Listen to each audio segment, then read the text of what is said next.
Here's a fun story to help us teach growth mindset in the classroom.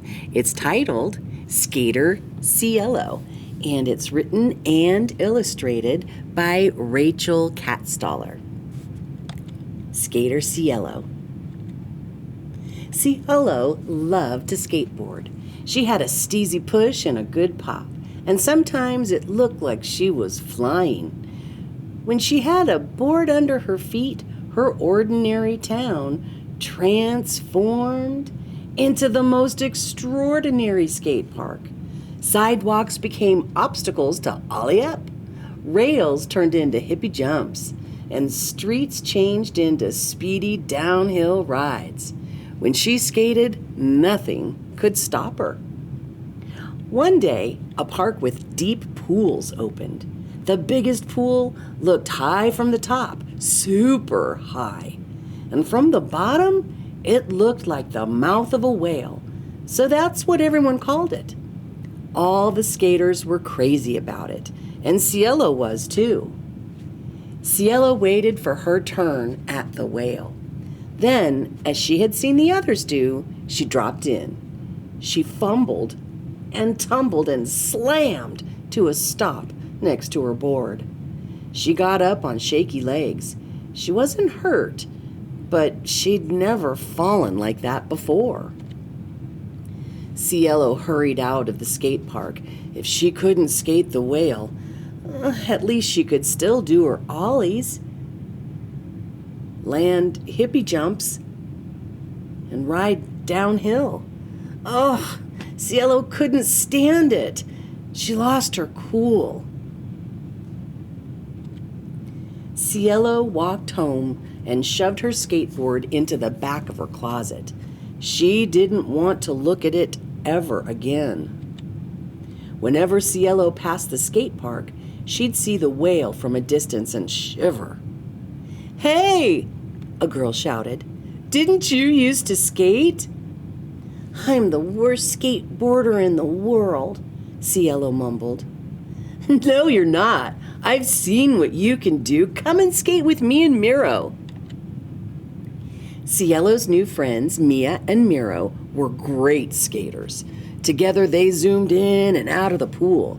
Sometimes it looked like they were flying. Cielo watched them in awe. She wanted to fly again too, but all she could think about was falling. With her helmet secured, her knee pads and elbow pads on, Cielo looked over the edge into the mouth of the whale. It was a big drop, bigger than she remembered. "Go, Cielo! You can do this!" Mia shouted. "I can do this," she told herself.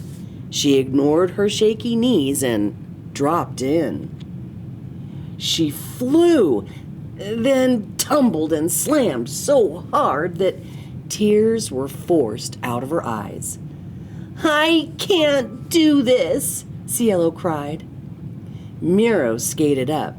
"What do you mean? You just did." "But I slammed," said Cielo. "Yeah, and it was super sick," said Mia. Cielo blinked and sat up. Her stomach did a flip, but it wasn't the falling kind. She was suddenly feeling a little more fierce. Cielo climbed out of the whale and looked over the edge. Her brain felt foggy with fear, but her friends' cheers rang out loud and clear. "One more time, you've almost got it." "Just lean into it. It feels like flying." There was nothing that Cielo loved more than flying. So she dropped in again. And again. And again. And again. Her friends helped her up each time. Cielo lost count of how many times she fell. But she got back up just as many. Then, on one not so extraordinary drop, Cielo flew as high as she had ever flown. I love the way these friends are helping her when she's struggling. Sometimes when we're trying to learn how to do something new, we need to have the support and the friendship of those around us. I'm glad that she kept trying and kept trying and kept trying. So until we read again, boys and girls, remember, don't give up. Keep trying. Until we read again, adios amigos. Goodbye.